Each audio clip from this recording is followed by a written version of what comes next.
A lot of what I'm going to say is not new to any of you. So it's just a way of looking at malnutrition from a totally, not a totally, but a different perspective. Let's say my perspective. You were told that I come from Gaborone. Indeed I do. And this is the main building of the Botswana Baylor Children's Clinical Center of Excellence, where Jerry and I work and have been working for the last 10 years. So this is what I intend to talk about, just looking again at what malnutrition is. I mean, I think malnutrition is so important. It's worth revisiting that definition and trying to explain the long-term consequences of malnutrition using Judy's story. And if you think about your own practice, I think you're going to be able to identify who Judy is. Talk a little bit about the Barker hypothesis, and then offer some concluding remarks. So the definition of malnutrition to dietitians, this is as they're talking to the choir, but I think it's worth just worth remembering that it is a condition that develops when the body does not get the right amounts of nutrients, vitamins, minerals, and carbohydrates that it needs in order to maintain healthy tissues and organ function. And it encompasses both undernutrition and overnutrition. All ages are affected, although the majority of those who suffer from this, except in times of stress and large population displacements, are children. And this is the map of the world as we know it, as is often displayed. It doesn't really look like this, but just remember these normal shapes as we move along. But when you consider iron deficiency anemia, the map of the world is totally distorted.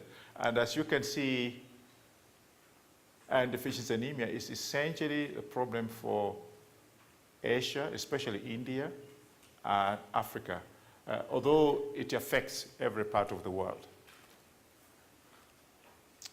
If you look at underweight in children, more or less the same picture, although South America and the Americas essentially disappear. But it's essentially a problem of Africa and Asia.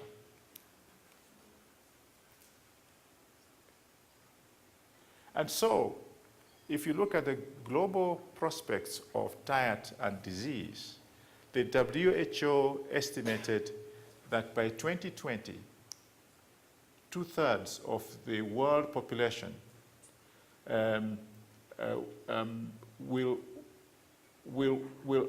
be suffering from chronic non-communicable diseases, which are most strongly associated with diet. In other words, as we move towards the future, diet and what we eat is likely to determine what we will be dying from.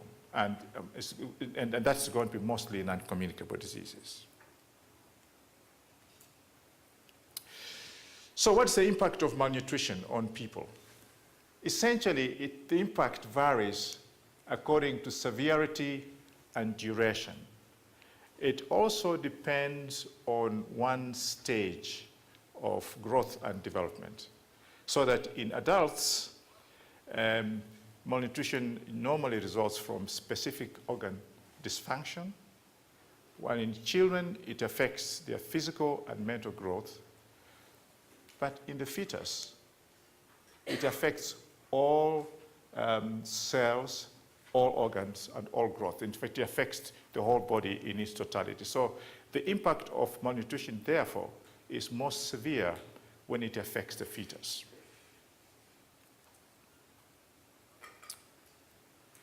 In some children who are impacted by malnutrition, then it leads them to die from that. And according to WHO, 56% of all deaths among children aged 6 months up to 5 years are attributable to malnutrition. So malnutrition is a very important contributor to child and infant mortality. And 83% of all deaths are attributable to mild to moderate malnutrition as opposed to severe malnutrition. And this is simply because severe malnutrition affects only a small proportion of patients. Mild to moderate malnutrition affects the majority of children, whose immunity is then